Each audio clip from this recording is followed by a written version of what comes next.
The trade deadline has officially passed. So what exactly did the Minnesota Vikings do today? Well, they made two trades that I am okay with. I completely understand. One of them obviously at that quarterback position, which we'll get to later in this video. One of them I didn't think was going to happen, but I had a feeling that it could happen, being that it was a rumor actually the past couple of weeks, and that is Ezra Cleveland, who, per Ian Rappaport, was actually, well, traded to the Jacksonville Jaguars per Tom Pelissero, Ian Rappaport, and Mike Garafolo.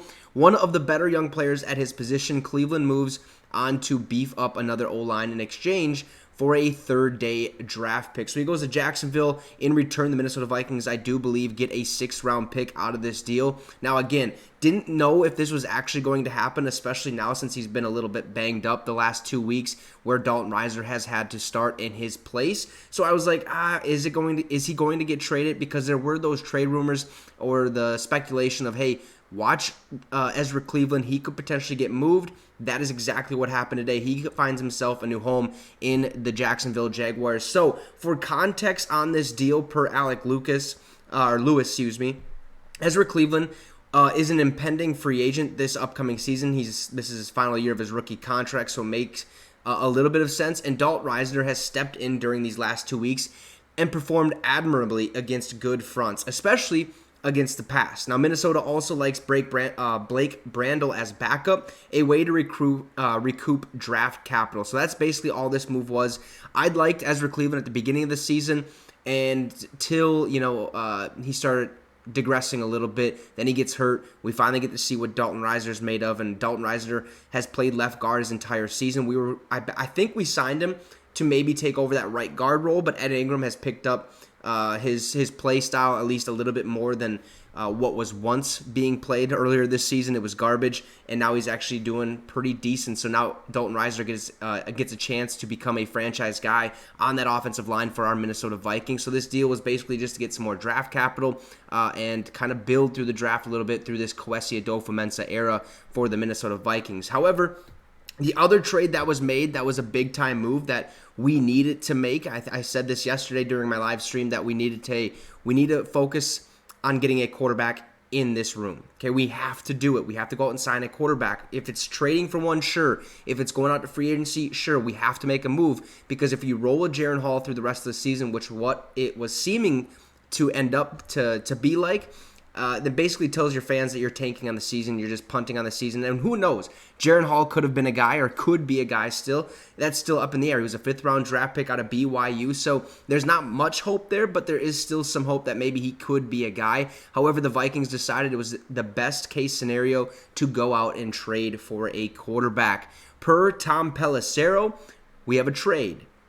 The Arizona Cardinals are sending Josh Dobbs to the Minnesota Vikings. So, after losing Kirk Cousins to a torn Achilles, Minnesota brings in Dobbs, who started in the first 8 games for Arizona. Now, options in the quarterback room alongside rookie Jaren Hall. So now our quarterback room consists of Josh Dobbs, Jaren Hall, Nick Mullins once he comes off IR, and Sean Mannion. So expect Sean Mannion to get released once Nick Mullins does come back from that injured reserve list.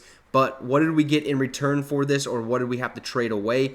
Pretty simple. The Cardinals traded Josh Dobbs and a 7th-round pick to the Vikings for a 6th-round pick. Now, Adam Schefter did report that there are also conditions attached to that trade that can turn that 7th-round pick that Arizona sent to Minnesota into a 6th-round pick per source. So a low-risk move for Minnesota to bring in added quarterback help. So we trade away a 6th-round pick. We get one back in return from Ezra Cleveland. However, getting that 7th-round pick from the Arizona Cardinals could turn into a 6th-round pick pending some certain things. I'm sure that is if Josh Dobbs starts so many snaps or so many percentage of the snaps moving forward the rest of the season, then it turns into that. Or I'm not sure how it really works out or what the conditions actually are. I just know that it can turn from a 7th to a 6th-round pick. So we could have 2, maybe 3 6th-round picks, which is okay. I mean, 6th-rounders usually don't pan out to even make the roster, but you never know, right? You can go find a diamond in the rough like the 49ers did with Brock Purdy.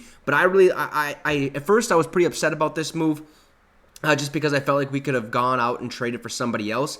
But this makes the most sense because Josh Dobbs is one of those quarterbacks that can win us ball games, give us a chance to make the playoffs. However, once we get to the playoffs, if we do, okay? I'm not sure he can win us a ball game, and that's what I'm worried about, just because I'm sick and tired of always having a middle to late round draft pick. Like, if we're going to be good, let's be really good. If we're going to be bad, let's be bad. Let's get a top 10 pick, and let's fix this. Let's fix this franchise. Let's turn it around.